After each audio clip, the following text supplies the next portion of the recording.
আলহামদুলিল্লাহ ওয়াসসালাতু ওয়াসসালামু আলা রাসূলিল্লাহ ওয়া আলা আলিহি ওয়া সাহবিহি আজমাইন।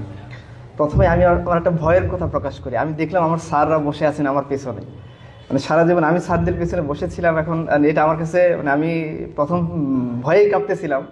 আমি রানা স্যারের বাসা থেকে আসছি, স্যার যখন আমার সামনেই বাকি স্যারদের ফোন করলেন, আমার তখন ভয় লাগতেছিল, কারণ আমি সারা জীবন স্যারদের ভয় করে আসছি।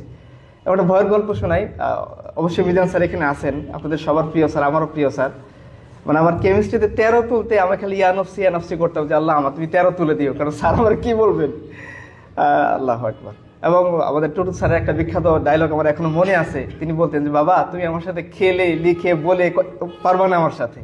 আসলে আমি স্যারকে বলতে যে স্যার আমি আসলে আপনার সাথে কোনো কিছুতেই পারবো না, আপনি এখনো আমার কাছে অনেক বড়।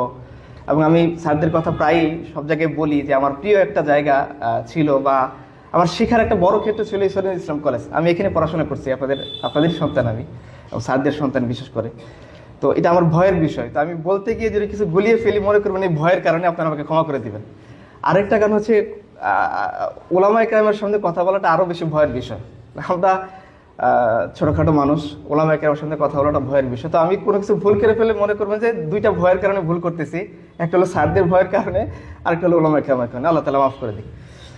দেখেন পৃথিবীটা এখন অনেক পরিবর্তন হয়ে গিয়েছে। আপনারা জানেন যে একটা সময় যুদ্ধ কিভাবে হইতো, একটা জায়গায় মানুষ একত্রিত হইতো, তাই না? একটা ময়দানের মধ্যে 3 দিন 5 দিন 10 দিন যুদ্ধ হইতো, 27 দিন যুদ্ধ হইতো, বাস যুদ্ধ শেষ।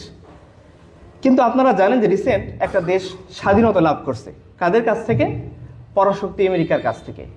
এই দেশ স্বাধীনতা লাভ করতে তাদের টোটাল কত বছর সময় লাগছে জানেন? কে বলতে পারবেন এখানে আছেন? না, 43 বছর সময় লাগছে। 20 বছর সময় লাগছে তাদের কার কাছ থেকে? আমেরিকার কাছ থেকে। এর আগে তাদের কাদের সাথে লড়তে হয়েছে? রাশিয়ার সাথে লড়তে হয়েছে।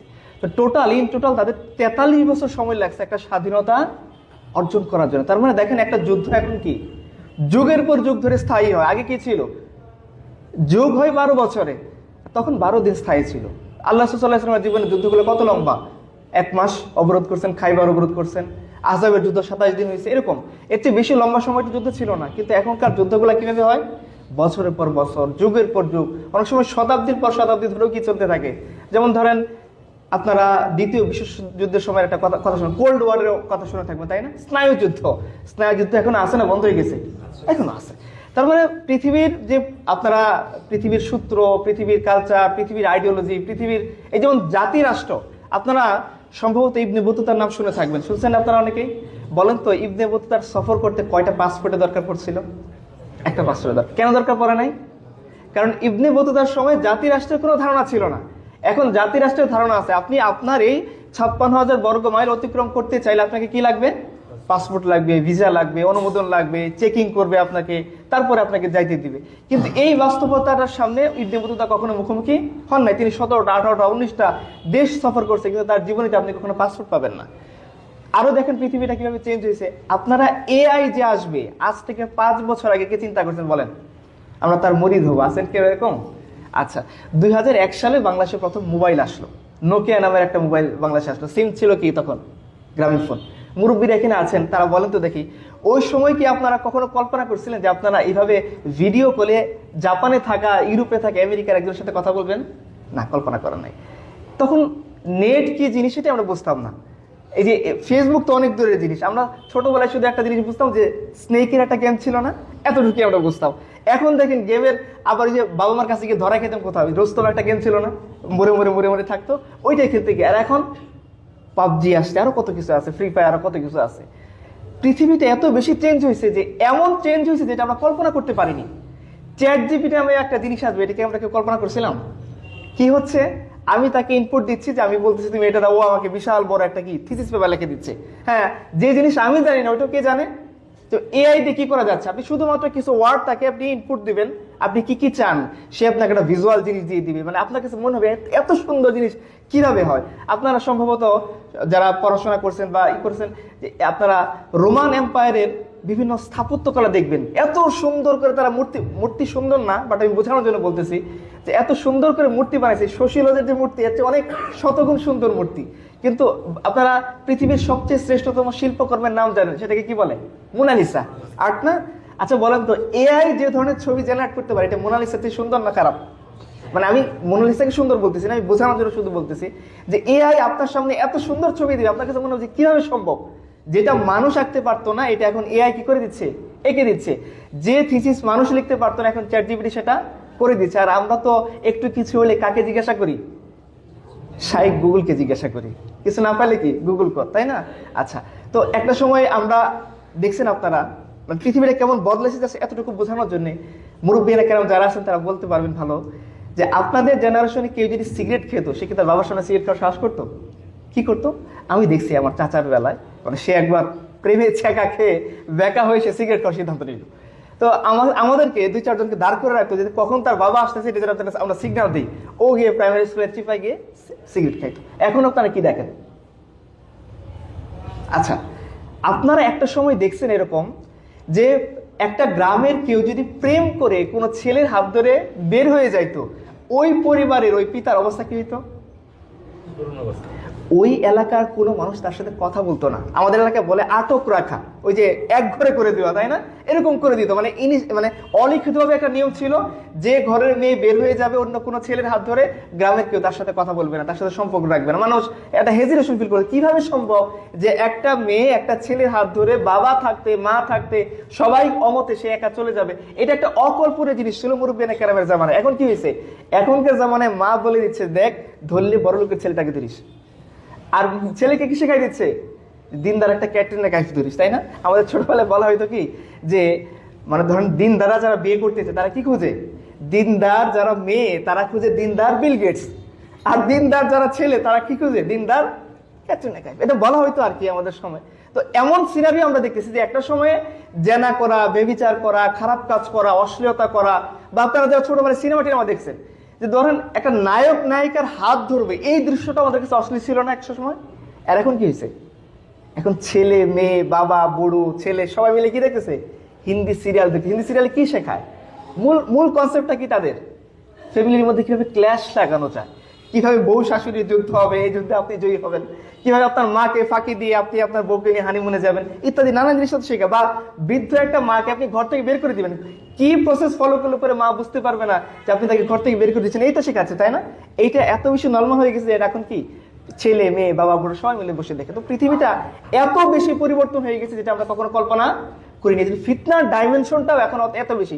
আপনারা কখন চিন্তা করতেন আগেকার জামানায় কেউ যদি মনে করতো যে কেউ কারোর সাথে, একজন ছেলে একজন মেয়ের সাথে অবৈধ একটা রিলেশন করবে, তাকে কত প্ল্যান পরিকল্পনা করতে হইতো, তাই না? অনেক প্ল্যান পরিকল্পনা না। যেমন ধরেন আমাদের টুটুল স্যার একটা কাহিনী বলছিলেন যে একবার তিনি মানে কোনো কারণে সিনেমা দেখতে যাবেন, তো ওই সিনেমার সময়টা ফাঁকি দেওয়ার জন্য তাকে খুব দৌড়ে বাসায় আসতে হয়েছে যাতে তার গার্জিয়ান না বুঝতে পারে যে কি তিনি সিনেমা। এইভাবে তাদেরকে ভয়ে একটা গুনাহ করতে হয়েছে। কিন্তু গুনাহ করাটা এখন কতটা সহজ হয়ে গিয়েছে।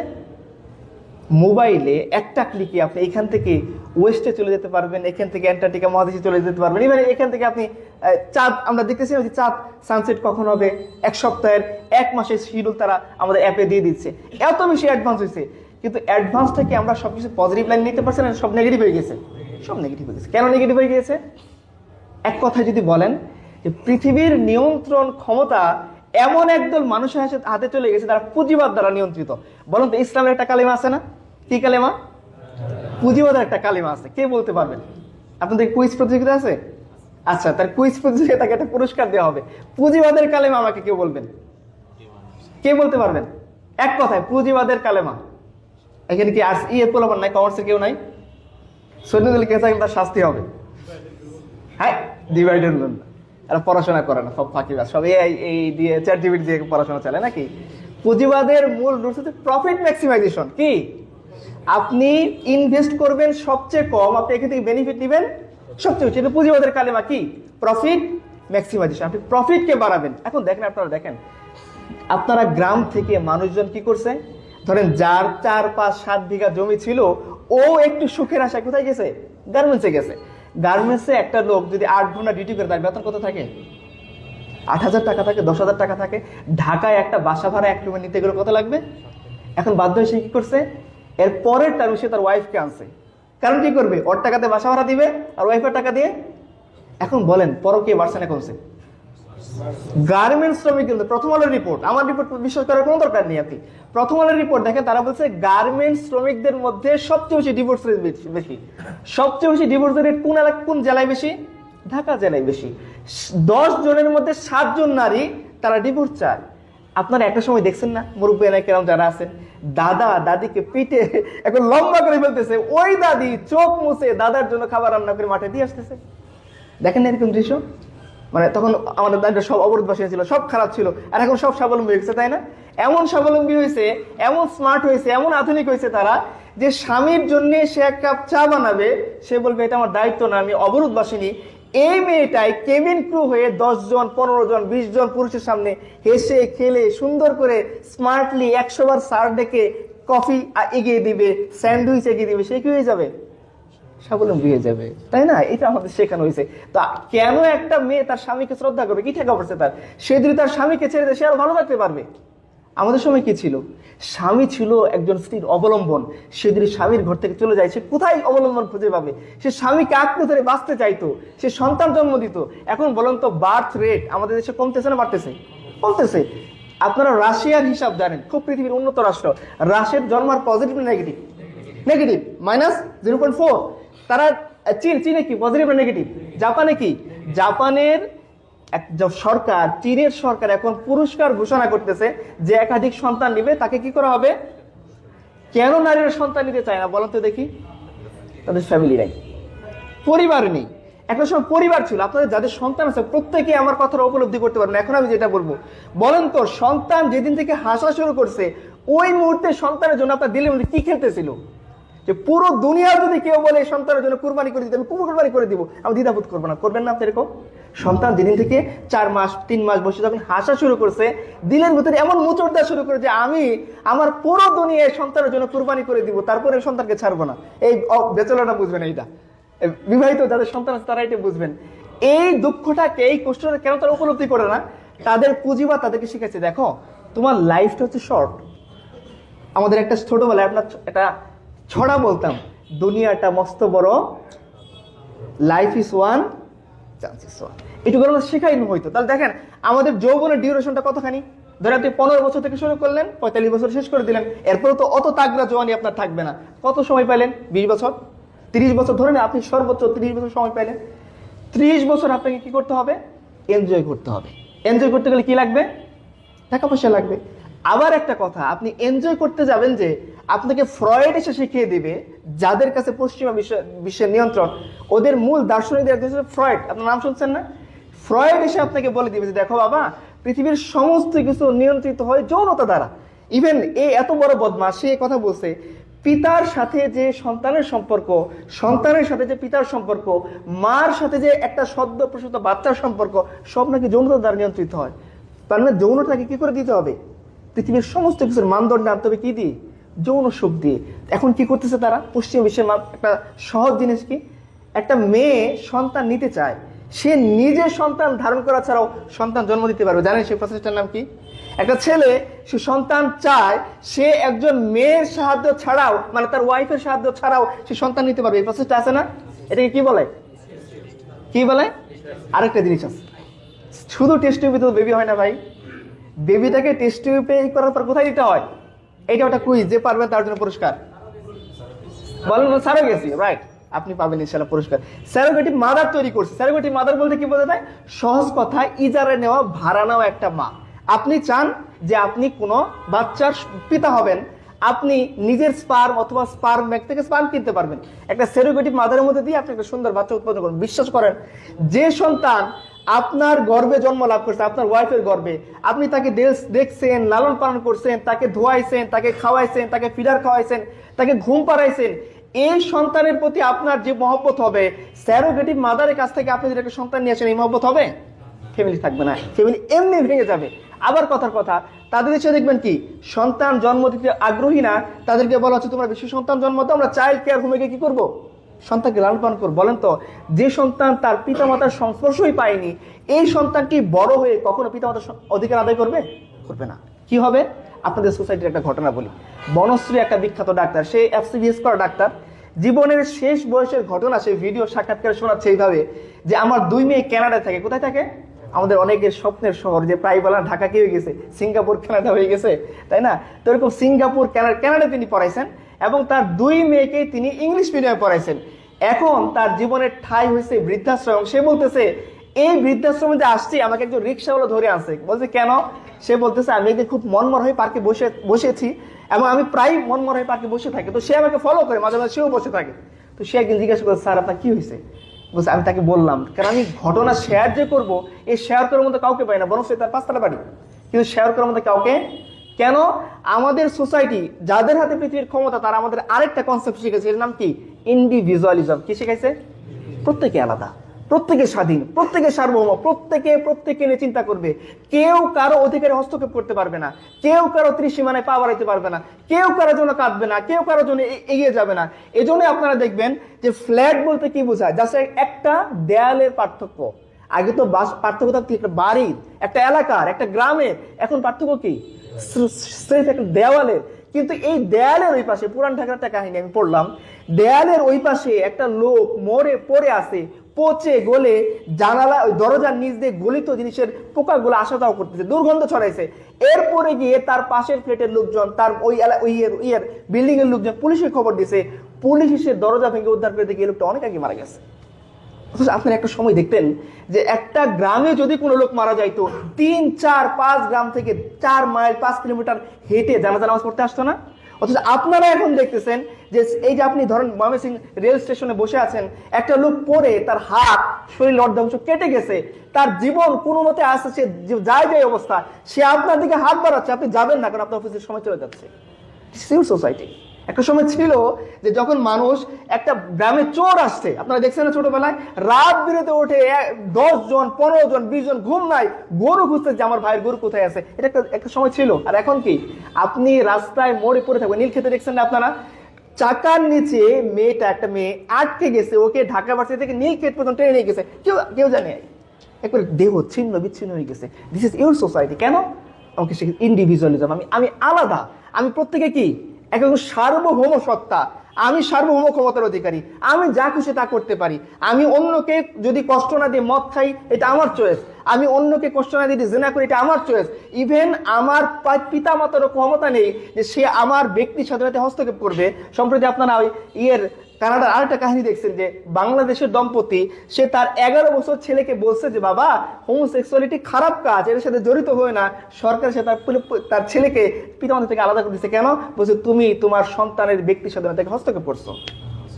সন্তান আপনি জন্ম দিচ্ছেন, সন্তান আপনি লালন পালন করছেন, আপনার ওয়াইফের গর্ভে এই সন্তান জন্ম লাভ করছে, কিন্তু ইন্ডিভিজুয়ালিজম এসে আপনাকে শেখাবে যে না, তুমি তোমার সন্তানের উপর কর্তা না, তুমি তোমার সন্তানের অভিভাবক না, তোমার সন্তানের অভিভাবক খুদ সে, এবং সে যখন 18 বছর হয়ে যাবে সে একদম সভরেন, সার্বভৌম সত্য হবে, যার উপর তুমি আল্লাহর আইন অ্যাপ্লাই করতে পারবে না। That's your society. আপনাদের সোসাইটি আপনারা দেখেন, বলেন তো, বুকে হাত দিয়ে বলেন যে আপনারা কি ডে বাই ডে যুবকদের দেখতেছেন তারা আরো ভদ্র হইতেছে? বলেন তো দেখি, সত্য কথা বলেন আমাকে।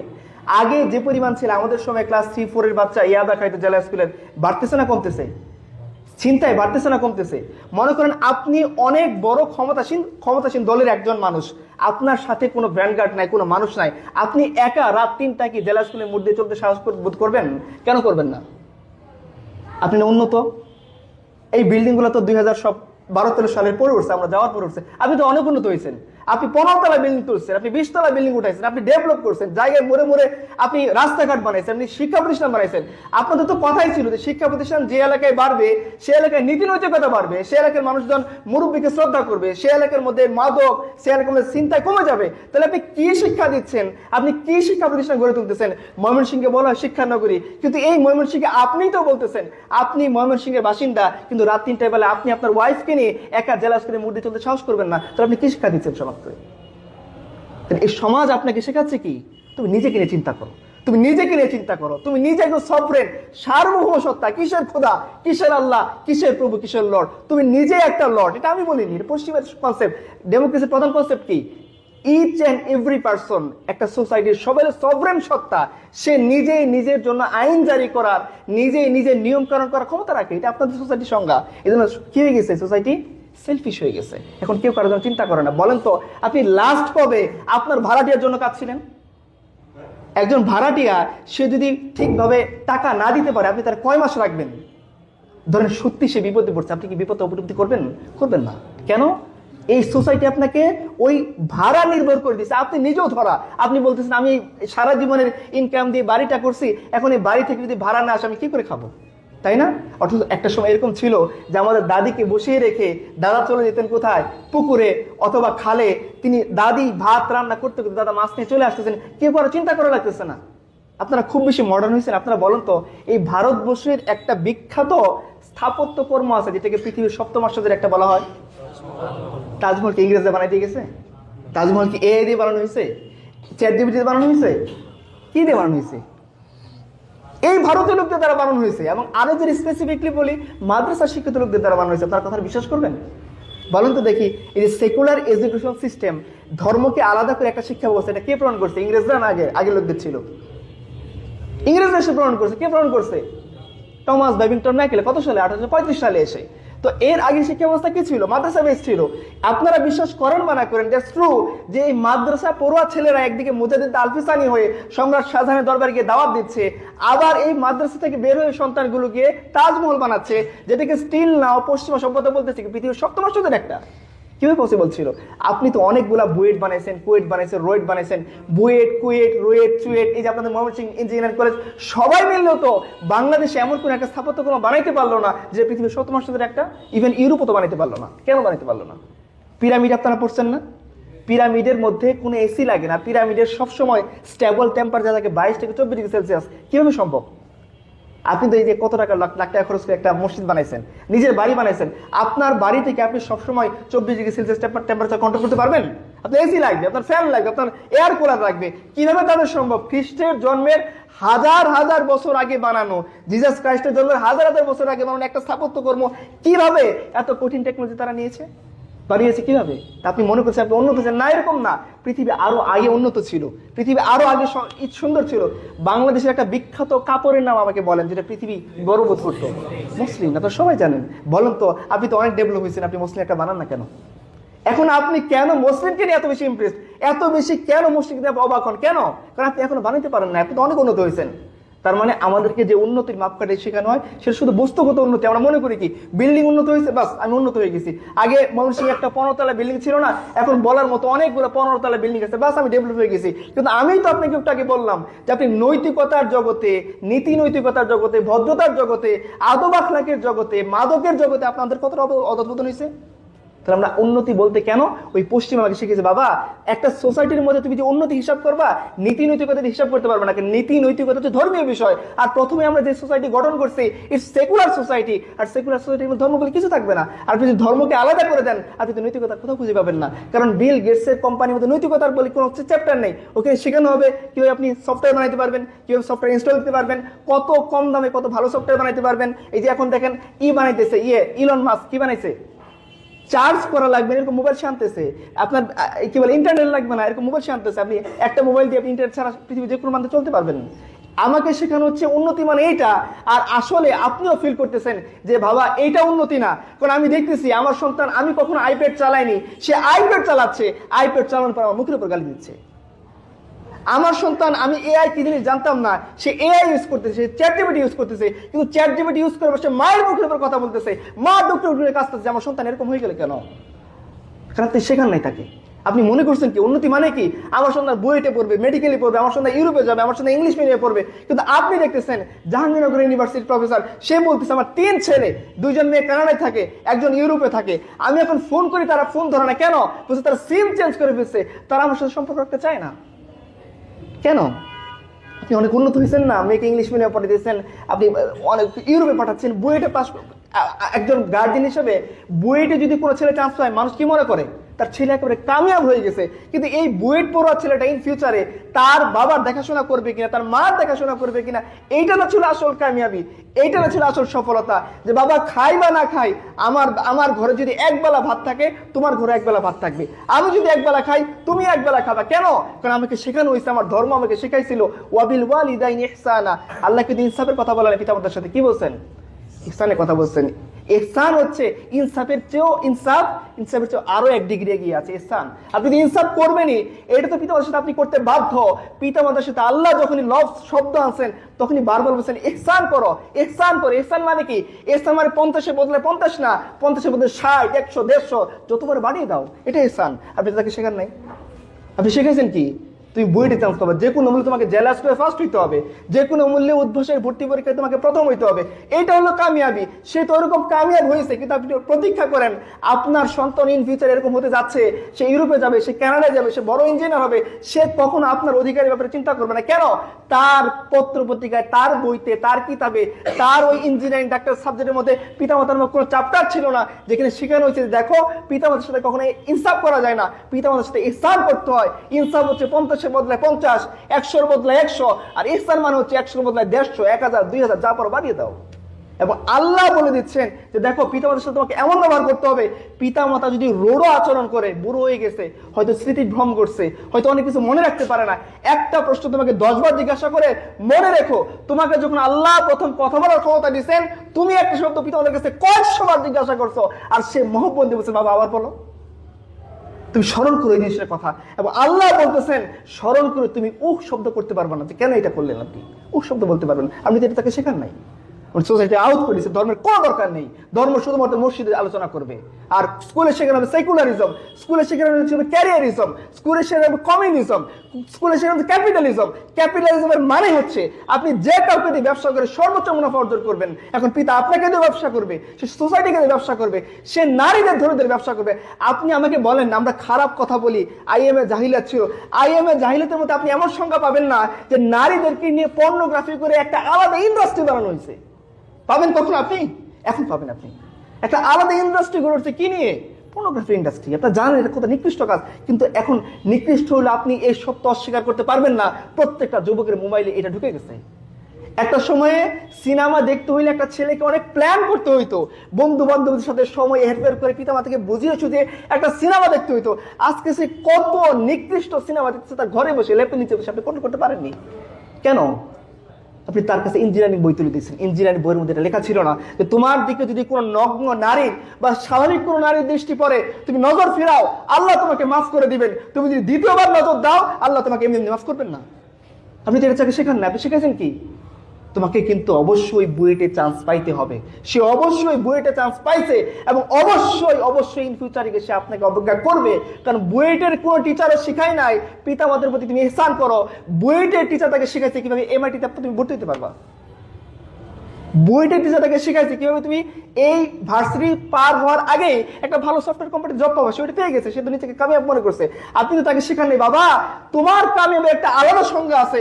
আল্লাহ যালিকাল ফাউজুল আযীম, সবচেয়ে বড় গ্রেটেস্ট সাকসেসের কথা বলছেন এমআইটিতে চান্স পাও কেনা, সবচেয়ে বড় সফলতার কথা বলছেন দুনিয়াতে তুমি তোমার রবকে সন্তুষ্ট করবা, আখিরাতে রব তোমাকে সন্তুষ্ট করে দিবেন। এটা হচ্ছে শ্রেষ্ঠ সফলতা। তাকে শেখান নাই তো। আপনি তাকে শেখাইছেন কি? তোমার লাইফটা খুব কম, তুমি যদি যৌবন বয়সে কিছু না করতে পারো কেউ তোমাকে দাম দিবে না। মেয়ের বাবারা কি শিখাইছে? তুমি যদি ভালো চাকরি না করো তোমার কাছে মেয়ে বিয়ে দিব না। ছেলের বাবারা কি শিখাইছে? তোমার মেয়ে যদি ভালো সুন্দর স্মার্ট গ্রাজুয়েটেড না হয়ে আমি তোমাকে বিয়ে করাবো না। ওরা এগুলো শিখছে, ওই ছেলে ওই মেয়ে বিয়ে করছে। আপনি অপেক্ষা করেন, অল্প কিছুদিন পরেই ওই মেয়ে বলবে আমি তোমার বাবার সাথে থাকবো না, একসাথে আমার সাথে থাকবো না। কেন কি? তার সোসাইটির সংজ্ঞা অনুসারে সে শ্বশুর শাশুড়ি খেদমত করতে বাধ্য না। তাকে শেখানো হয়েছে শ্বশুর শাশুড়ি খেদমত করা মানে কি? পশ্চাৎপসরতা, দরকার নেই। কেন সে করতে যাবে?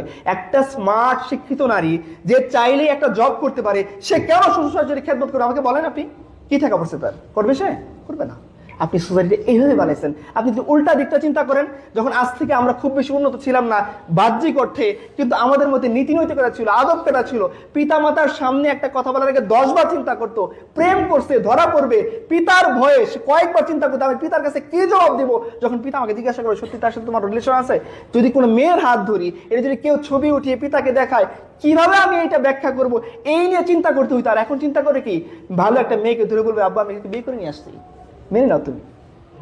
আপনি প্রস্তুত থাকেন, আপনি দেখতেছেন আমি যা বলতেছি, আপনি চোখে চোখে এটা দেখতেছেন, কারণ আমি একটা কথা বানিয়ে বলতেছেন আমি আপনার সোসাইটির সন্তান, আমি জানি।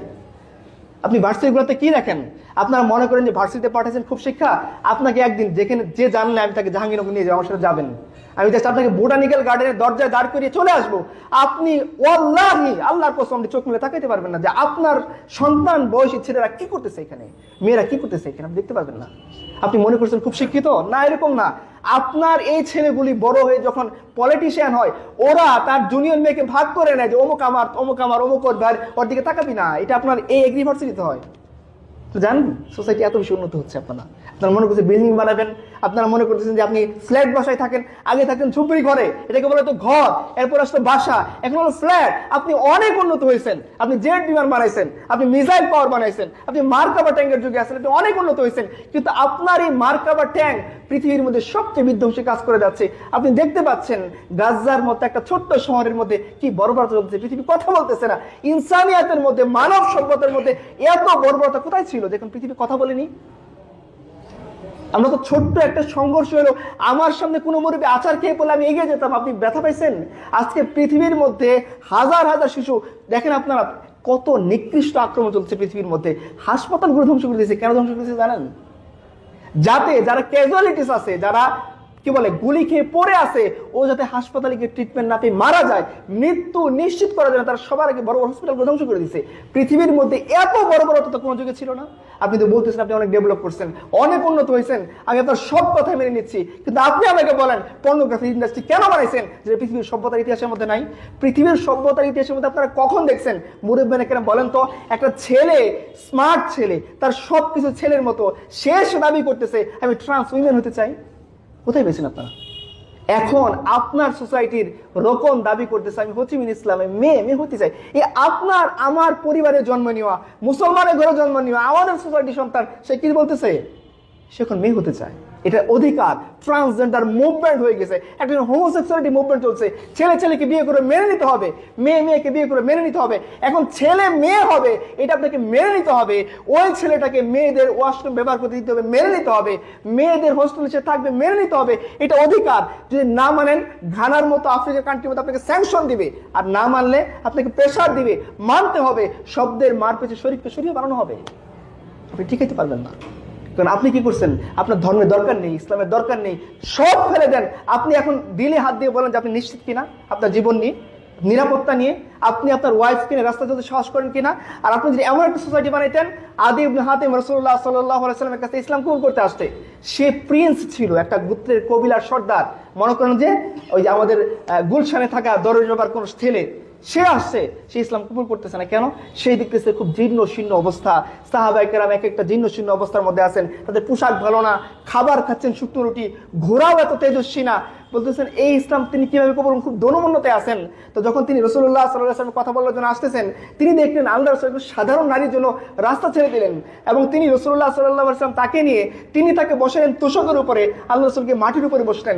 তখন আদি ইবনে হাতের মাথার উপরে খেলতেছে, ওয়াল্লাহি এ তো বাদশা না, এ তো অবশ্যই একজন মহামানব, যে আমার জন্য সে মদিনার কি বলে একজন চিফ এক্সিকিউটিভ। এইটা হওয়ার পরে সে আমাকে তার ঘরে নিয়ে আসলো, তার ঘরে নরম তোষকটার মধ্যে আমাকে বসাইলো, সে গিয়ে মাটিতে বসে গেছে। এ তো কখনো বাদশা হইতে পারে না।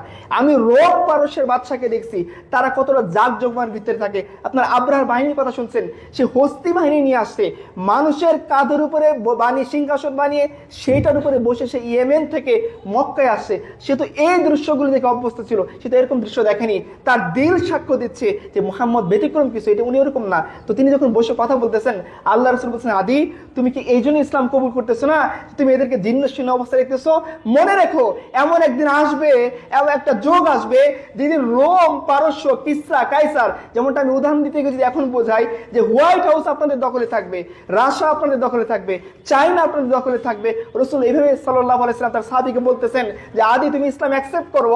এমন একটা সময় আসবে যখন রোম, পারস্যের রাজমুকুট মদিনার গলিতে গলিতে গড়াগড়ি খাবে, কেউ অ্যাকসেপ্ট করবে না। আদি চমকে গেছে। তিনি বলতেছেন রাসূলুল্লাহ সাল্লাল্লাহু আলাইহি ওয়াসাল্লাম, আদি মনে রেখো এমন একটা সময় আসবে যে যখন জাকাত নেওয়ার জন্য জায়গায় জায়গায় নক করা হবে, অ্যানাউন্স করা হবে, কে আছো এই এলাকার মধ্যে জাকাত নেওয়ার মতো, কে আছো দরিদ্র, কে আছো হত দরিদ্র, আসো। আদিকে আল্লাহ রাসূল বলছেন, আদি মনে রেখো এমন একদিন আসবে জাকাত নেওয়ার জন্য অ্যানাউন্স করা হবে, জাকাত নেওয়ার মতো কাউকে খুঁজে পাওয়া যাবে না। আদি আরো ইমপ্রেসড হয়ে গেছেন, তিনি 3 নম্বর কথা বলছেন, আদি মনে রেখো ইয়েমেন থেকে একটা নারী একাকী উটের উপরে চড়ে সে মক্কায় হজ করতে আসবে, সে আল্লাহ ছাড়া আর কারো ভয় করবে না। সে এমন একটা সোসাইটির সঙ্গে আলোচনা বলতেছেন। আদিকে জিজ্ঞাসা করেন, আদি এটা কি মিথ্যা বলছিলাম তুমি পাইছো? আদি বলতেছেন, ওয়াল্লাহি আমি দেখছি। প্রথম কি শর্ত? যে কি রোম পারস্যের সম্পদ মানে আমেরিকা, রাশিয়া, চায়নার সম্পদগুলা পায়ে গড়াগড়ি খাবে, এই দেশে দেখতে পাচ্ছে? হ্যাঁ অবশ্যই দেখছি। আমিরুল মুমিনিন উমর ইবনুল খাত্তাবের সময় রোমান জয় হয়েছে, পার্সিয়ান এম্পায়ার জয় হয়েছে, ওদের রাজ মুকুটগুলা মদিনার মধ্যে পড়ে থাকছে। উমর ইবনুল খাত্তাব সুরাকে ডাক দিচ্ছেন, সুরাকে একজন বেদুইন, তাকে ডাক দিয়ে বলছে তুমি এগুলো পড়ো। সুরাকে পড়ে বলছে এগুলো আমি কি করবো? সে ঢিল দিয়ে ফেলে গেছে। মক্কার অলিতে গলিতে কিসরার ব্রেসলেট, যেমনটা আপনারা ক্রাউন জুয়েলারির কথা শুনে থাকবেন, এই যে ইউরোপের যে নারী, ব্রিটেনের রানী আছে, ওই রানীর ক্রাউন জুয়েলারি যে পরিমাণ দাম, যে পরিমাণ মূল্যবান, সেম ওই সময়ের মধ্যে কিসরার ব্রেসলেট ছিল ওই সময়কার সবচেয়ে দামি সম্পদ। কাইজারের রাজমুকুট ছিল ওই সময়কার সবচেয়ে বেশি দামি সম্পদ। এই সম্পদ মদিনার মধ্যে গড়াগড়ি খাচ্ছেন, আর আদি ইবনে হাতিম বলছে আমি দেখতেছি কেউ এটা নিতে প্রস্তুত নয়, আমি কি করবো? 2 নম্বর কি? আদিকে বলছে, আদি তুমি ইসলাম অ্যাকসেপ্ট করো, তুমি দেখবা দরিদ্র বলে কোনো জিনিস থাকবে না পৃথিবীতে। আজকে দারিদ্র বিমোচন কত মডেল, তাই না? দারিদ্র বিমোচন, গরিব কমাও, গরিব হটাও, দেশ বাঁচাও। দারিদ্র কমতেছে না বাড়তেছে? আপনি দেখেন আপনার কৃষক, আপনারা এই তো দেখলেন 2 টাকা করে কপি বিক্রি করতে সে ফেলে দিচ্ছে, কারণ তার কপির খরচ 10 টাকা, সে 2 টাকাতে কি করবে? আপনি দেখছেন না আলু ফেলে দিচ্ছে, আপনি দেখেন না কাঁচামরিচ ফেলে দিচ্ছে, হচ্ছে এই কাঁচামরিচ এই আলু ঢাকায় কত টাকা বিক্রি হচ্ছে? টাকা কে পাচ্ছে? কৃষক। ঘাম কে ঝরাইছে? কৃষক। রক্ত কে দিছে? কৃষক। ঘুম কে কুরবানি করছে? কৃষক। পানিতে সেচ কে দিছে? কৃষক। লাভ কে খাচ্ছে? সিন্ডিকেট। যে জিন্দিগিতে কখনো মাটির জমির সাথে সংস্পর্শ লাগেনি, ও এসির রুমে বসে টাকা গুনতেছে, আর আমার কৃষক সে না খেয়ে মরে যাচ্ছে, সে আত্মহত্যা করতেছে, তার স্কুলের টাকা নেই। সুনামগঞ্জের রিপোর্ট পড়ে দেখেন, তার সে ওয়াইফকে হাসপাতালে ভর্তি করাইছে, ডেলিভারির জন্য তার 9,000 টাকা বিল হয়েছে, এটা দিতে পারে নাই, সদ্য প্রসূত সন্তানকে সে বিক্রি করছে এই 9,000 টাকা শোধ করার জন্য। এটা আপনার সোসাইটি। আপনি দরিদ্র মুক্ত পৃথিবী করতে পারেননি, অথচ আপনি বলছেন আপনি উন্নত হয়েছেন, আর আমি আপনাকে দেখাচ্ছি আপনি উন্নত হতে পারেননি। আপনি দরিদ্র যুক্ত পৃথিবীতে আছেন। পৃথিবীর মধ্যে সম্পদশালী সম্পদ বাড়তেছে, পৃথিবীর মধ্যে 50% সম্পদ 8 জনের দখলে, আর আমার আপনার কাছে কিছু নাই। পৃথিবীর মধ্যে আপনি দেখেন, এই যে আপনারা কিছুদিন আগে একজন সাংবাদিককে দেখলেন না, তার অ্যাকাউন্টে কত টাকা পাওয়া গেল? 132 কোটি টাকা। আপনার কাছে 32 কোটি টাকা আছে, 2 কোটি আছে কারো কাছে? এখন সাংবাদিক সে কিভাবে পাইলো? সিস্টেমটা এমন, আপনি ক্ষমতাসীন হবেন, ক্ষমতাসীনতে পা চাটবেন, আপনি বড় লোক হবেন, আপনি গরিব, আপনি দরিদ্র, আপনি হত দরিদ্র, আপনি কোনো অন্যায়ের সাথে জড়িত না, আপনি ভালো করতে পারবেন না, আপনি নিজেও জানেন এই কথা। আদি ইবনে হাতিম বললেন, আদি তুমি কি দেখছো 100% দারিদ্র্যমুক্ত সমাজ? বলছে হ্যাঁ দেখছি। কখন? বলছে আমিরুল মুমিনিন উমর ইবনুল খাত্তাবের সময় ইয়েমেনের গভর্নর ছিল মুআজ ইবনে জাবাল। আপনারা জানেন জাকাতের একটা সিস্টেম হলো, জাকাত কালেক্ট করে সেন্ট্রাল গভর্নমেন্টের কাছে পাঠানো যায় না। জাকাতটা যে প্রদেশের যে এলাকাতে, ধরেন এই জেলা স্কুল রোডের যে জাকাত আপনি কালেক্ট করবেন, এটা জেলা স্কুলে এই মসজিদে জমা হবে, ইমাম সাহেব এখান থেকে এই এলাকার অভাবীদের মধ্যে বিতরণ করবেন। এই জাকাত আপনি জামালপুরে পাঠাতে পারবেন না, বা এই জায়গায় ঢাকায় পাঠাতে পারবেন না। কখন পাঠাতে পারবেন? যখন এই এলাকার মধ্যে আর কোনো গরিব নেই জাকাত নেওয়ার মতো, তখন এটা তিনি সেন্ট্রাল গভর্নমেন্টের কাছে পাঠাবেন। তো মুআজ ইবনে জাবালকে ওমর ইবনে খাত্তাব তলব করে বলছেন, কি ব্যাপার, তোমার তো জাকাতের হকদার ইয়েমেনের লোকেরা বেশি, তুমি কেন মদিনার সেন্ট্রাল গভর্নমেন্টের কাছে এটা পাঠাইছো? তুমি ইয়েমেনের প্রভিন্সের মধ্যে না জাকাত টাকা খরচ করবা? সে ফিরতি চিঠি জবাব দিচ্ছে, আমিরুল মুমিনিন ওমর ইবনে খাত্তাব, আমি ইয়েমেনের মধ্যে একজন লোকে পাইনি যে জাকাত নেওয়ার মতো উপযুক্ত। আপনারা ওমর ইবনে খাত্তাবের দর থেকে আরো পিছনে আসেন, ওমর ইবনে আব্দুল আজিজের কথা শুনেন। ইতিহাসের কিতাব বলতেছে প্রমাণিত যে জাকাত নেওয়ার জন্য জাকাতের মালদার লোকেরা দিনের পর দিন, সপ্তাহের পর সপ্তাহ মোড়ে মোড়ে ঘুরতো, অ্যানাউন্স করতো, ঢোল বাজাইতো, কে আছো জাকাত নিবে, কে আছো জাকাত নিবে, একটা লোক খুঁজে পাওয়া যেত না। আদি ইবনে হাতিমকে 3 নাম্বার কথা বলা হয়েছে কি? সোসাইটি নিরাপদ, 100% সন্ত্রাস মুক্ত সমাজ আমরা চাই না। আদি ইবনে হাতিম বলতেছে, ওয়াল্লাহি আমি দেখছি আমার চোখের সামনে হীরা থেকে, সানা থেকে, হাদারামাউত থেকে, ইয়েমেন থেকে একজন নারী একাকী হজ করতে আসে, সে আল্লাহ ছাড়া কাউকে ভয় করে না। তাকে জিজ্ঞাসা করা হয়েছে, এই যে তুমি একাকী আসছো, এলাকার মানুষগুলা, রাস্তার মানুষগুলাকে কিভাবে হয়েছে লম্পট? ওই মেয়ে বলছে, আমার প্রত্যেককে মানুষ দেখার পর মনে হয়েছে আমার ভাই, আমার সাথে এইভাবে বিহেভ করছে সে। আমি যখন রাস্তা দিয়ে যাচ্ছিলাম, এক একটা পুরুষ চোখ নামিয়ে রাস্তা ছেড়ে দিচ্ছে, আমার বোন যাচ্ছে, যেতে দাও তাকে, যেতে দাও, যেতে দাও। আপনি দেখেন, আপনি টেস্ট করেন, আজকে রাতের বেলা আপনি আপনি আপনি সাহস করেন বুকে দিয়ে যে আপনার মেয়েকে, আপনার বোনকে, আপনার মাকে আপনি রাতের বেলা একা ছাড়েন, দেখি সে ঢাকা যাক, হেঁটে হেঁটে একা এই এই রোড পাড়ি দিয়ে স্টেশন হয়ে এরপরে সে রাত 3টার সময় ঢাকা কিনা, এবং আপনি সেফটি ফিল করবেন? আপনি সচেতন পিতা সেফটি ফিল করবেন না। আপনি তো ছেড়ে দিচ্ছেন, আপনার কিছু দরকার নেই। আপনি অনেক উন্নত, আপনি অনেক প্রগতিশীল, আপনি অনেক ব্যক্তি স্বাধীন, আপনি অনেক বেশি প্রযুক্তিমন, আপনি অনেক বেশি এআই জেন, আপনি অনেক স্মার্ট, যেটা আপনার পিতামাতা দাদা জেনারেশন ছিল না। কিন্তু আপনি তো অনিরাপদ। কেন? নিরাপত্তার প্রধান যে মানদণ্ড আল্লাহ দিয়েছেন সেটা আপনি ছেড়ে দিয়েছেন। আর দুনিয়াবাসী তাদের স্বার্থকে চরিতার্থ করার জন্যে, তাদের প্রফিটকে ম্যাক্সিমাইজ করার জন্য যে সিস্টেম বানাইছে আপনি সেটাকে অ্যাকসেপ্ট করছেন। সবাই মিলে সোসাইটির মধ্যে ছাপাই পড়ছেন। আপনি কখনো সেখানে নীতি নৈতিকতা, ভালো মন্দ, মুরব্বীদের আদব লেহাজ, আদব কেতা কি জিনিস শেখান নাই, কারণ সোসাইটি সেটা অ্যাকসেপ্ট করে না, এটাকে দাম দেয় না, গুরুত্ব দেয় না। আপনি অপেক্ষা করেন, আপনার সন্তান এই কয়েকদিন পরে আপনাকে বলবে তোমাকে আমি টাকা দিতে পারবো না, আমি হিমশিম খাচ্ছি। কথা কি ছিল? আপনার ঘরের চুলায় যদি আগুন জ্বলে, আপনার পিতামাতার ঘরের চুলায় আগুন জ্বলতে হবে। অন্তত আপনার পিতামাতাকে, আপনি ক্ষুধার্ত থেকে আপনার পিতামাতাকে কি করবেন? খাবার পৌঁছে দিবেন। এটা কথা ছিল, আপনি পাবেন না। কেন? আপনি উন্নতির সোসাইটিতে আসছেন, অথচ আপনি উন্নতির মধ্যে নাই। যেটা কবির মধ্যে বলছিলেন খুব সুন্দর করে, যে ও আন্ধেরা হি ভালে থেকে কদম রাহ পার থে, রোশনি লে আয়ে মন্দির সে বহু দূর হামে। যে আপনি যে উন্নতির কথা বলতেছেন না, আমার এই উন্নতি দরকার নেই। আমার এই উন্নতি ভালো ছিল যখন একটা ছেলে তার পিতার দিকে তাকানোর আগে 10 বার চিন্তা করতো যে আমার পিতা, মায়ের মুখের সামনে কথা বলার আগে চিন্তা করতো আমার মা আমাকে জন্ম দিচ্ছে, কিভাবে তার মুখের উপর কথা বলবো। একটা টিচারকে দেখলে আমি দেখছি আমার পিতা যদি সাইকেল চালিয়ে কোথাও যেতেন, তার প্রাইমারি স্কুলের টিচার আসতেছে, তিনি সাইকেল থেকে নেমে সালাম দিয়ে দাঁড়িয়ে থাকতেন, কখন তার টিচার ওই জায়গাটা অতিক্রম করবে, এরপর তিনি সাইকেল চালিয়ে যেতেন। আপনি এটা পাবেন না এখন কোথাও, আছে কোথাও? আপনি বলেন তো, ভার্সিটি টিচারদের কেউ সম্মান করে? প্রত্যেকটা স্টুডেন্ট জানে, যারা ভার্সিটি স্টুডেন্টস জানেন, প্রত্যেকটা স্টুডেন্টস এটা মনে করে যে কোর্সটা শেষ হোক, তোকে দেখে নিব, খালি ভাইবাটা পার করি তোকে দেখে নেবো। কেন? টিচার ওই রকম, ও মজলুম। কারণ স্টুডেন্ট টিচারদের সে কি হয়েছে? জালিমের শিকার হয়েছে, জুলুমের শিকার হয়েছে। কথা খুব বেশি লম্বা করবো না। আমি এটা বোঝাতে যাচ্ছি আপনাদেরকে যে আপনারা যেটা উন্নতি নামে এই জিনিসটা ছেড়ে দিয়েছেন, আলটিমেট উন্নতি কোথায় ছিল? ওইটার মধ্যে ছিল। আর যেটা অ্যাকসেপ্ট করছে সেটা কি? এটা একটা পাতানো ফাঁদ। আচ্ছা আপনারা বলেন তো, যারা একটু ডিপ স্টাডি করেন, পৃথিবীর সমস্ত ব্যাংকের সম্পদ কোথায় গিয়ে জমা হয়? Federal reserve bank. বলেন তো, ফেডারেল রিজার্ভ ব্যাংক সরকারি না বেসরকারি? কেন? এটা একটু চিন্তা করেন, যার চিন্তাশীল আছে চিন্তা করেন তো, পৃথিবীর সমস্ত সম্পদ, ওয়ার্ল্ড মনিটারি সিস্টেম, টাকার মান কত হবে, স্বর্ণের রিজার্ভ কত রাখলে কত টাকা ছাপতে পারবেন, কোন দেশের মুদ্রার মান কি ইত্যাদি যারা সেট আপ করে, পৃথিবীর সেন্ট্রাল একটা কেন্দ্র যারা টাকার ব্যবস্থা নিয়ন্ত্রণ করে, যে টাকা হচ্ছে এই সোসাইটির শক্তি, এই সোসাইটির পাওয়ার হাউস, এই সোসাইটির মাইটোকন্ড্রিয়া, এই সোসাইটির ব্লাড, সেই টাকার মান, সেই টাকার মুদ্রা মান, রিজার্ভ যারা নিয়ন্ত্রণ করে, তারা কেন বেসরকারি ব্যাংক হবে? প্রশ্ন করতে পারেন না কেন? পৃথিবীর সমস্ত নিয়ন্ত্রণ তাদের হাতে রেখে দিয়েছেন। আপনি যাই করেন নির্ধারণ করবে কারা? কত টাকা ছাপাইতে পারবে নির্ধারণ করবে কারা? কত টাকা ঋণ দিতে পারবে নির্ধারণ করবে কারা? আপনি ভ্যাট ট্যাক্স সরকার বাড়ানোর চিন্তা ভাবনা করতেছে কাদের পরামর্শে? 100 টাকা ভরবেন, কত টাকা পাবেন আপনি? 40 টাকা 50 টাকা পাবেন, বাকি টাকা কোথায় চলে যাবে? এই যে আপনারা ট্রেনে টিকিট কেটে অভ্যস্ত, আজ থেকে 3 বছর আগে 4 বছর আগে আপনার ট্রেনের মধ্যে ভ্যাট দেখছেন? এখন দেখেন নাই? 200 টাকা টিকিট কত লাগে? সহজের চার্জ দেওয়ার পর 240 টাকা খরচ হয়। টিকিটের দাম কত? 200 টাকা। কার পকেট থেকে যাচ্ছে? কোথায় যাচ্ছে? আপনি বলবেন যে ভাই এটা তো আমাদের উন্নতির জন্য যাচ্ছে, তাই না? খুব উন্নতি হয়েছে না? পদ্মা সেতুর খরচ কত ছিল? ওই টাকা দিয়ে কয়টা পদ্মা সেতু করা যেত? শেয়ার বাজারে কত হাজার কোটি টাকা লুণ্ঠিত হয়েছে? ওই টাকা দিয়ে কত মানুষকে, কতগুলো প্রাইমারি স্কুল বানানো যাইতো? একটা ব্যাংক থেকে একটা ব্যক্তি কত হাজার কোটি টাকা মারছে, সামিট গ্রুপ কত হাজার কোটি টাকা মারছে। এখন তারা কোথাকার বড় ধনী? আমাদের সাবেক একজন ভূমিমন্ত্রী ছিলেন, তার পৃথিবীতে কয়টা বাড়ি খুঁজে পাওয়া গেছে জানেন? কত? না, 365টা বাড়ি পাওয়া গেছে। আপনি বলেন এখানে ময়মনসিংহ শহরে আপনার 65টা বাড়ি আছে, কে আছেন বলেন? আমরা তার মুড়ি দেবো, কিছু টাকা পয়সা দিয়ে পাওয়া যায়। আছেন কেউ? তার পৃথিবীতে কয়টা বাড়ি? 300। লস এঞ্জেলসে, আমেরিকাতে, কুয়েতে, পৃথিবীর বিভিন্ন জায়গায় ছড়ানো ছিল তার বাড়ি। এটা কার টাকা? ওই যে আপনার ভ্যাটের টাকা। আপনি ভালো থাকার জন্য দিচ্ছেন না তাকে ভ্যাট, আপনাকে ভালো রেখে সে কোথায় চলে গেছে? মামা বাড়ি দিল্লি চলে গেছে। আপনি ভালো আছেন খুব। প্রত্যেকটা মানুষের উপর ঋণ কত আপনারা খেয়াল করছেন কখনো? কত হাজার ডলার ঋণ?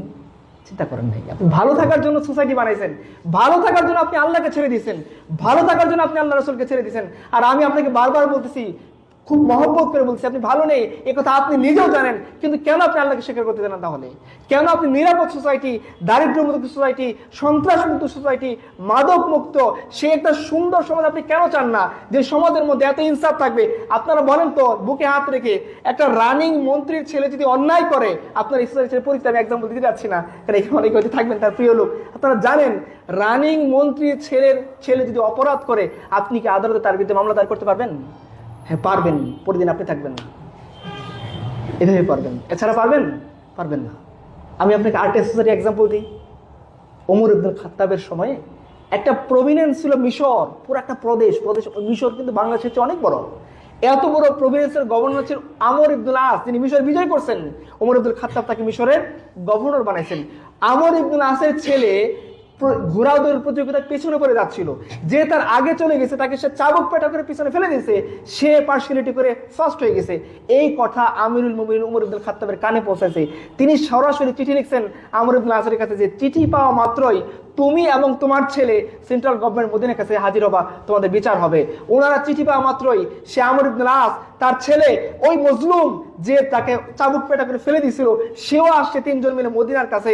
আমর ইবনুল আসের ছেলেকে সামনে দাঁড়িয়ে ওমর ইবনুল খাত্তাব বলছেন, আমর ইবনুল আস, কবে থেকে তোমরা মানুষকে গোলাম ভাবা শুরু করছো?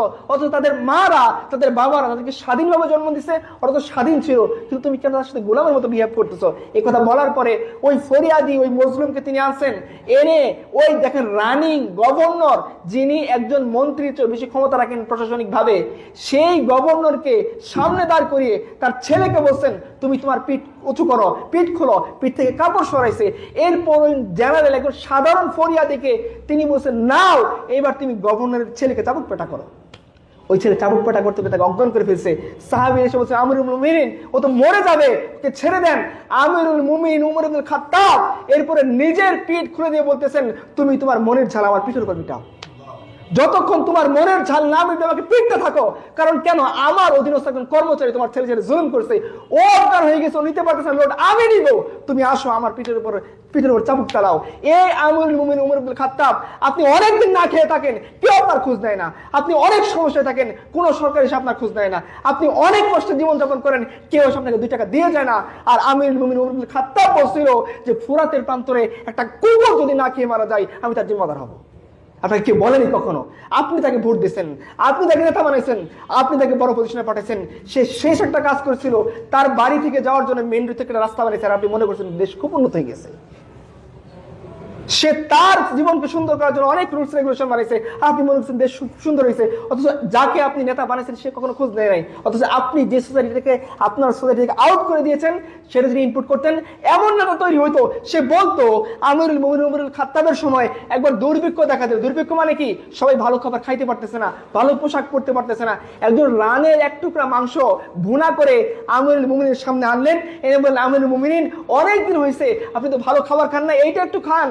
আমিরুল মুমিনিন জিজ্ঞাসা করতেছেন, তুমি আমার কথা ছাড়ো, বাকিদের কথা বলো, আমার সাধারণ জনগণের অবস্থা কি?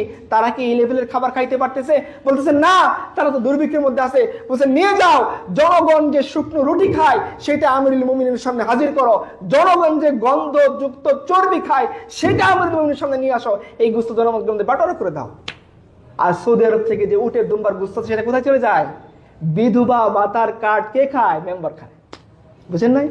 এটা আপনার সোসাইটি, আপনি ইসলাম ছেড়ে দিয়েছেন, ছেড়ে দেন, আমার কোনো কিছু করার নেই, ইমাম সাহেবদের বয়ান শোনার দরকার নেই, আপনি মৌলবীদের কথায় কান নেন না, কিন্তু আপনি নীরবে বসে একটু চিন্তা করবেন আপনি শান্তিতে আছেন কিনা, বাস আপনি উত্তর পেয়ে যাবেন। আপনি শান্তিতে নেই, কারণ কি? আপনি এই সোসাইটি কখনোই পাবেন না যেখানে ঘোষণা দিবে যে আপনার এলাকার একটা কুকুর যদি না খেয়ে মারা যায় এর জিম্মাদার হবে ডিসি। কোনদিন পাবেন না। শেষ একটা উদাহরণ দিয়ে শেষ করে দিব। আমাদের আমলাতান্ত্রিক জটিলতা কতখানি একটু চিন্তা করেন। ধরেন গ্রামের একজন সহজ সরল মানুষ, সে যদি হাইকোর্টে মামলা করতে যায়, সে কি হবে বলতো দেখি? আমাদের গ্রামে একটা প্রবাদ আছে, যে করে মামলা সে হয় কামলা। সে দ্রুত বিচার ট্রাইব্যুনাল বানাইছে না ভাই? আপনারা দেখছেন না দ্রুত বিচার? কত দ্রুত বিচার করে জানেন? আমি দেখলাম একটা ফাঁসি দেওয়া হয়েছে 3.5 বছর পরে। কত দ্রুত বিচার হয়েছে না? কত বছর পরে? 3.5 বছর পরে একটা প্রুফ থাকে, এভিডেন্স থাকে। একটা নারী রেপের শিকার 3 বছর আগে, আপনি কোথায় খুঁজে পাবেন এভিডেন্স? কি করবেন আপনি তাকে? এতদিন এভিডেন্স থাকে? এখন আপনি চিন্তা করেন, একটা মেয়ে ধরেন তার স্বামী ছিল, তার এটি শেষ উদাহরণ, আপনারা রিল্যাক্সে বসেন, তার স্বামী ছিল তার পরিবারের একমাত্র আয় রোজগারের মাধ্যম, নতুন বিয়ে হয়েছে, একটা সদ্য প্রসূত সন্তান হয়েছে, এই নারীর স্বামীকে কেউ অন্যভাবে মেরে ফেলছে, এখন তাকে কি করতে হবে? সে যে গ্রামে থাকে অন্তত মামলা করে জজ কোর্টে তো আসতে হবে, হাইকোর্টে সে না যাক। ধরেন এইখান থেকে নেত্রকোনার বিরিশির ওইখানে তার বাসা, সে ওইখান থেকে কোথায় আসবে? হাইকোর্টে মামলা করতে আসবে। কত টাকা লাগবে ভাড়া? ওর তো খাবারের টাকা নেই, আপনি তাকে আনছেন কোথায়? এখানে মামলা করছে, মামলা করার রায় কতদিন পরে পাবে? যদি দ্রুত বিচার ট্রাইব্যুনালে যায় কত বছর পরে পাবে? কি রায় পাবে? সে রায় পাবে আপনার দেশের সিস্টেম বলতেছে কি মৃত্যুদণ্ডের অধিকার মাফ করার ক্ষমতা কে রাখে? আচ্ছা বলুন তো, রাষ্ট্রপতি কে মারা গেছে? বুঝেননি আমার কথা? যে আসামিটাকে রাষ্ট্রপতি সাহেব মাফ করলেন, ও আসামিকে রাষ্ট্রপতি কাউকে মারছে? মারছে কাকে? ওই মেয়ের স্বামীকে মাফ করছে কে? কেন? তো ওই মহিলা কি পাপ করছে? ওর কি অপরাধ? মাফ যদি করতে হয় কে মাফ করবেন? বাচ্চা কুলে নিয়ে এই মাইলের পর মাইল হেঁটে আসছে ওই মহিলা, এই রাস্তার পর রাস্তা হাঁটছে ওই মহিলা, ফাইলের পর ফাইল নিয়ে দৌড়েছে ওই মহিলা, এই সিঁড়ি ছাড়া এই ছাড়া সন্তানকে কুলে নিয়ে সিঁড়ির পর সিঁড়ি উঠছে ওই মহিলা, মাফ কেন সে করবে? এটা জুলুমের সিস্টেম। আর আপনি যদি ওই সিস্টেম দেখতেন কি হইতো? রাসূলুল্লাহ সাল্লাল্লাহু আলাইহি ওয়াসাল্লামের কাছে আসছে, এসে বলতেছে যে আপনার বংশের কুরাইশ বংশের সম্ভ্রান্ত নারী চুরি করছে, এর কি শাস্তি হবে? অনেক মানুষজন চিন্তা করতেছিলেন যেহেতু সমাজের এলিট সোসাইটির সন্তান সে, কুরাইশ বংশের, কুরাইশের পলিটিক্যাল সবচেয়ে বেশি এলিট ছিল, এলিট সোসাইটির একজন নারীর হাত কাটা হবে, এটা কেমন দেখে না? ব্যাপারটা অড দেখা যায় না? তো কেউ চিন্তা করতেছিল গিয়ে রাসূলকে রিকোয়েস্ট করবেন যে আপনি অন্তত পক্ষে হাত না কেটে অন্য একটা দণ্ড দেন, অর্থদণ্ড দেন, তাহলে আমরা সবাই মিলে আদায় করে দিব। এটা তো লজ্জার বিষয় যে আপনি সমাজের সবচেয়ে এলিট ক্লাসের একটা নারীর হাত কেটে দিবেন। এই কথা বলার জন্য কাউকে খুঁজে পাওয়া যাচ্ছিল না। উসামা ইবনে যায়েদকে, যাকে রাসূলুল্লাহ সাল্লাল্লাহু আলাইহি ওয়াসাল্লাম অনেক বেশি মহব্বত করতেন, সবাই গিয়ে তাকে ধরছে, তুমি গিয়ে একটু রাসূলকে রিকোয়েস্ট করো যাতে রাসূল সাল্লাল্লাহু আলাইহি ওয়াসাল্লাম শাস্তিটা কমিয়ে কি করে দেন, তিনি যাতে অর্থদণ্ড দেন, হাত না কাটেন। রাসূলের কাছে এই কথা তিনি শুধুমাত্র বলছেন, হাদিসের কিতাবের মধ্যে লেখা আছে, বুখারীর মধ্যে, যে আল্লাহ রাসূলের চেহারার রং পরিবর্তন হয়ে গিয়েছে। তিনি বলতেছেন যে ও তো কুরাইশ বংশের অন্য কোনো ফাতেমা নামের মহিলা, খোদ আমার মেয়ে ফাতিমা যদি হাত চুরি করতাম তার হাত কেটে দিতাম। আপনি কোথায় খুঁজে পাবেন? দেখেন, একটা সন্ত্রাসীকে বাঁচানোর জন্য যে পরিমাণ সিস্টেম বানানো হয়, যে পরিমাণ আইন বানানো হয়, সাধারণ মানুষকে ন্যায় বিচার দেওয়ার জন্য তো আইন আছে। আপনাকে শুধু আইন দেখানো হবে, আপনি ন্যায় বিচার? আপনি যান ঢাকা যে কোনো সিটি কর্পোরেশন অফিসে, আপনি টেবিলের পর টেবিল ঘুরবেন, আপনি জানবেন না আপনার সলিউশন কোথায় আছে। আপনি এক আমলার টেবিল থেকে আরেক আমলার টেবিলে যাবেন, ও আমলা আপনাকে কখনই পথ দেখাবে, বলবে এইটা আমার মন্ত্রণালয়ের কাজ না। সে কোথায় যাবে? একজন অশিক্ষিত গ্রামের নারী, সে ঘুরবে, তার স্বামীকে সে শুনবে 3 বছর পরে রাষ্ট্রপতির সাধারণ ক্ষমায় ওই স্বামীর খুনি হত্যাকারী সে মুক্তি পেয়ে গিয়েছে এবং গিয়ে বলতেছে তোকে রেপ করবো যদি একা না ছেড়ে চলে যাস। আপনারা দেখেন না, এটা রেপ করছে, রেপের আসামি 17 দিন পরে জামিনে মুক্তি পাইছে, এখন এটা মামলা তুলে নেয়, সেজন্য বলতেছে মামলা না তুলে তোকে আরেকবার রেপ করবো। দেখেন না আপনারা, এগুলো বানিয়ে বলতেছি আমি আপনাদের সোসাইটি। তবে ইসলামিক সিস্টেম কি ছিল? ইসলামে কেউ যদি কাউকে হত্যা করে তার বিধান কয়টা? 3টা, একটু শোনেন। প্রথম বিধান কি? যে যাকে যেভাবে মারছে তাকে ওইভাবে। 2 নাম্বার কি? যে মারছে সে যদি, যাকে মারছে তার পরিবার যদি বলে ঠিক আছে আমরা তোমার মৃত্যুদণ্ড মওকুফ করে দেব, কিন্তু আমাকে কি দিবা? রক্তমূল্য দিবা। কি দিবা? দিয়াত বলে, তাই না হুজুর? দিয়াত মানে কি? রক্তমূল্য। একটা মানুষকে যে আপনি মারছেন এটার ক্ষতিপূরণ দিবেন। ক্ষতিপূরণ কয়টা জানেন? বলেন তো কি ক্ষতিপূরণ কি? কয়টা উট? জোরে বলেন। 100টার দাম কত? বলেন না, ডরান কেন? টাকা তো আপনার কাছে নেই, চিন্তা করে ধরে বলেন 100টার দাম কত? বলেন কিছু তো, কমপক্ষে 10 লাখ টাকা করে ধরেন, আর 3 লাখ টাকা করে। আচ্ছা 1 লাখ টাকা করে এটা উটের দাম ধরেন, কত টাকা আসে? কত টাকা? চিন্তা করেন। দেখেন ইসলাম সিস্টেমটা বোঝার জন্য আমি বলতেছি। একটা বিধবা নারী মারা গেছে, তার পরিবার ইনকাম করার মতো কেউ নেই। এই মেয়ে আমাদের সোসাইটির সংখ্যা অনুসারে কি, সে যদি বাবার ঘরে যায় কি করবে? ভাই তাকে ধাক্কা দিয়ে ভাই বউ কি করবে? এই ঝামেলা, উঠকো ঝামেলা, বিদায় করো। সে যদি স্বামীর বাড়িতে থাকে অন্যান্যরা কি করবে? শাশুড়ি, না তোর জন্য আমার পোলা মারা গেছে অকালে, তাই না? এটা আমার সোসাইটি। সে কোথায় যাবে? হুট করে যদি এই অসহায় মহিলার কাছে 10 কোটি টাকা আসে, ওর ভাই বলবে আপা আমার বাড়িতে আসো, তাই না? ওর বলবে আল্লাহ তো আমার ছেলে মারা গেছে, তুমি আমার মেয়ে আসো, আজ বলবে না? বলবে, সে বলতে বাধ্য, কারণ তার কাছে কত টাকা আছে? 10 কোটি টাকা আছে। কোন রাষ্ট্রপতি, কোন স্বয়ং আল্লাহ রাসূল কোনদিন এটা করেন নাই যে মৃত্যুদণ্ডের কোনো বিধান তিনি ক্ষমা দিয়েছেন? কখনো করেন নাই। আবু বকর করেন না, উমর করেন, যাদের কাছে আল্লাহ তাআলা সবচেয়ে ভালো মানুষ, সবচেয়ে ভালো মানুষও কখনো একজন মৃত্যুদণ্ডপ্রাপ্ত অপরের খুনিকে তিনারা মাফ করেন নাই। বুঝছো, তোমার সমাধান দুইটা, কি করতে হবে? 1 নাম্বার, যেভাবে তুমি তাকে হত্যা করছো এইভাবে হত্যা করা হবে। 2 নাম্বার, সে যদি চায় নিহতের পরিবার তুমি দিয়াত দিবা, তোমাকে মুক্ত করে দিয়ে হবে। অথবা 3 নাম্বার, তারা যদি তাদের মহানুভবতার কারণে বলে ঠিক আছে ও ভাই মেরে ফেলছে, আমি মাফ করে দিলাম, এটাই মাফ পাবা। মাফ শুধুমাত্র কে করতে পারবে? যে ক্ষতিগ্রস্ত হয়েছে, যে নিহত হয়েছে ওই পরিবার। এর বাইরে মাফ পাওয়ার কোন সংজ্ঞা? একটা উদাহরণ শেষ, আমাদের দেশে একটা উদাহরণ দেব শেষ। আপনারা, আমাদের একটা সুলতান ছিলেন শামসুদ্দিন ইলিয়াস শাহ, তার নাম শুনছেন? তার একজন নাতি ছিল, তার নাম হচ্ছে গিয়াসউদ্দিন আদম শাহ। কি বললাম? গিয়াসউদ্দিন আদম শাহ। গিয়াসউদ্দিন আদম শাহ রহমতুল্লাহি আলাইহি একবার শিকারে গেছেন। শিকারে গিয়ে তিনি ভুলে হরিণকে তীর নিক্ষেপ করতে গিয়ে একজন বিধবার নাতিকে তীর নিক্ষেপ করে মেরে ফেলছেন ভুলে। এই বিধবা, তার আর কেউ নাই, তার ছোট ছোট নাতিকে নিয়ে সে বসবাস করতো গ্রামে। তো সে এই নাতির লাশ নিয়ে কাজীর দরবারে গেছে। কাজী দরবারে গিয়ে বলতেছেন, সুলতান তীর নিক্ষেপ করে আমার নাতিকে হত্যা করছে, আমি তার বিচার চাই। কাজী সুলতানকে তলব করছে। কাকে তলব করছে? প্রধান বিচারপতি কাকে তলব করছে? প্রধানমন্ত্রীকে। আছে আপনাদের সোসাইটিতে, বলেন কবে দেখছিলেন? বলেন কবে দেখছিলেন? বলেন। আমি বলতেছি ভিজুয়াল চিন্তা করেন। প্রধান বিচারপতি কাকে তলব করছে? প্রধানমন্ত্রীকে তলব করছে। সুলতান, তখন সালতানাত ছিল, সুলতান গিয়াসউদ্দিন আজম শাহ কাজীর কোর্টে আসছে, দাঁড়িয়েছেন। কাজী বলতেছেন, আপনি এই বিধবার কি বলেন নাতনিকে বিনা করে হত্যা করছেন, আপনার শাস্তি হবে। কি শাস্তি? ওই ইসলাম শাস্তি কি? হত্যার বদলায় আপনাকে তীর নিক্ষেপ করে হত্যা করে। 2 নাম্বার, আপনাকে কি করা হবে? অর্থমূল্য দিবেন। যদি এই চায় বিধবা, ঠিক আছে অর্থমূল্য নিয়ে আমি মাফ করে দিব। আর 3 নাম্বার কি? যদি বিধবা ক্ষমা করে দেয়, ক্ষমা। এখন বিধবাকে বলছেন যে আপনি বলেন কি চান। বলছে, আমি যখন দেখলাম যে আপনি একজন কাজী বিচারপতি হয়ে স্বয়ং সুলতানকে কোর্টের উপরে নিয়ে ফেলছেন, তখন আমি বুঝে পেয়েছি আমি ইনসাফ পেয়ে যাবো, তাকে মাফ করে দিলাম। বাচ্চা একটা উপরকম দিয়ে বিদায় করে দিচ্ছেন। তখন যাচ্ছেন, কাজী ডেকে বলছেন, বাদশাহ শোনেন। কি বলছে? এই যে দেখেন চাবুক। যদি আপনি উল্টাপাল্টা করতেন যে আমি বিচার মানি না, আমি সবচেয়ে বড়, কোর্টের উপরে আমি ক্ষমতাধর, এই চাবুক দিয়ে আপনাকে সোজা করতাম। সুলতান তখন তলোয়ার বের করে বলছেন, খবরদার, যদি আপনি বেইনসাফি করতেন আপনার কাল্লা ফেলে দিতাম। এই সোসাইটি চান না তো আপনি, দরকার নেই, আপনি থাকেন অনির্বাদ সোসাইটির মধ্যে। আর যারা যুবকরা এই সোসাইটির জন্য মেহনত করে, অন্তত তাদের কিছু করতে দেন। আপনারা পারেন নাই, আপনারা করতে চান না, ঠিক আছে, আপনারা সেফ সাইডে থাকেন, সেফ সাইড খেলোয়াড় হন। যারা স্ট্রাইকে হতেছে তাদেরকে এগিয়ে যেতে দেন।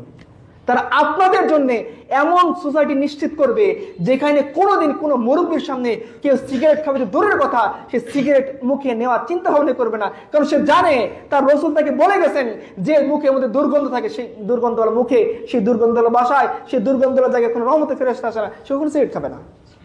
সে আতর লাগিয়ে আপনাকে আতরের খুশবু উপহার দিবে। যুবক, আপনি কি চান? একটা যুবক আপনাকে আতরের খুশবু উপহার দেখ, নাকি ড্রাগের, মদের, নেশার, গাজার খুশবু উপহার দেখ? এটা আপনার সোসাইটি, আপনি সিদ্ধান্ত নেন, আপনি চুজ করেন। আপনি ক্ষমতাধর, আমাদের কোনো ক্ষমতা নেই, আমরা দুর্বল, মোল্লারা সবচেয়ে বেশি অসহায়, নির্যাতিত, আমাদের কথা মানার দরকার নেই। আপনি কখন আমার কথাগুলিকে চোখ বন্ধ করে চিন্তা করবেন যে আপনাদের এই ছেলেটা আপনাদের কি ভুলভাল কথা বলে গেল না ঠিকই বলে গেছে। যদি ঠিক বলে যেতে থাকে তাহলে আমি যদি কাজ না করতে পারি, বসে থাকি, যারা যুবকরা এই সুন্দর সমাজের জন্য কাজ করতে চায়, সমাজের মধ্যে শান্তি, শৃঙ্খলা, নিরাপত্তা, পিতার অধিকার, মাতার অধিকার, সমাজের শিক্ষা গরুর অধিকার যারা ফিরিয়ে আনতে চায়। আপনারা ছোটবেলায় শিক্ষা গরুর কবিতাটা পড়ছেন কিনা জানা নাই, আমরা পড়ছিলাম। বাদশাহ আলমগীরের ছেলেকে একজন পড়াইতেন, তো বাদশাহ আলমগীর গিয়ে দেখলেন যে তার ছেলে পানি ঢেলে দিচ্ছে শিক্ষাগুরুর পায়ের উপরে। শিক্ষক অজু করতেছেন, বাদশাহ তলব করছেন। শিক্ষাগুরু মনে করতেছে কি, আমি বাদশার ছেলেকে দিয়ে অজুর পানি ঢালাইছি, আমার তো গর্দান চলে যাবে। বাদশাহ সম্রাট আওরঙ্গজেব রহমতুল্লাহি আলাইহি তিনি তাকে ডেকে নিয়ে বলতেছেন যে আপনি আমার ছেলেকে পারফেক্ট শিক্ষা দিতে পারেন নাই। বলছে কেন? বলছে আমার ছেলেকে যদি পারফেক্ট শিক্ষা দিতেন, ও শুধু পানি ঢালতো না, আপনার পাও ধোয়াই দিত। আপনি এরকম বাচ্চা পাবেন যদি আপনি এই সিস্টেমের মধ্যে আসেন, যেটার কথা আমি তখন বকবক করলাম। এছাড়া আপনি যতই বলেন পুঁজিবাদ দিয়ে, ইন্ডিভিজুয়ালিজম দিয়ে, কিংবা কি বলে ফ্রয়েডের লিবিডো দিয়ে আপনি সোসাইটিকে, কিংবা ইমানুয়েল কান্টের যুক্তিবাদ দিয়ে আপনি এই সোসাইটিকে মাপতে পারবেন না। কারণ কি, আপনার সোসাইটি কখনোই এই নীতি নৈতিকতার ধার ধারে না। তার সিলেবাস থেকে, তার শিক্ষা ব্যবস্থা থেকে, তার কারিকুলাম থেকে সব বাদ করে দিয়েছে, শুধু ঢুকিয়েছে কি শরীর থেকে শরীর পাওয়া যাবে। ইসলাম বাপ, ইসলাম ফোর্স সাবজেক্ট, নিতেও পারেন নাও নিতে পারেন, আপনার নেসেসারি না, দরকার নেই ইসলাম পড়ার। ইসলামে কি পড়বেন? শুধু সব জাল হাদিস ইসলাম শিক্ষা বই ভর্তি, বুঝেন নাই? আল হাদিস নামে যা পাবেন দেওয়ালে দেওয়ালে দেখবেন সবই জাল হাদিস। ছোটবেলায় আমরা দেখতাম। আচ্ছা যাই হোক, অনেক সময় লম্বা হয়ে গেছে। আল্লাহ তাআলা আমাদেরকে যতটুকু আমরা ভুল সঠিক কথা বললাম আল্লাহ আমাদের উপর আমল করার তৌফিক দান করুক, আর যতটুকু ভুল বলছে আল্লাহ তাআলা আমাদের ক্ষমা করে দিয়ে আমাদের সেই গুনাহকে আল্লাহ নেকি দ্বারা পরিপূর্ণ করে দিক। ওয়া আখিরু দাওয়ানা আলহামদুলিল্লাহি রাব্বিল আলামিন। ওয়াসসালামু আলাইকুম ওয়া রাহমাতুল্লাহি ওয়া বারাকাতুহু।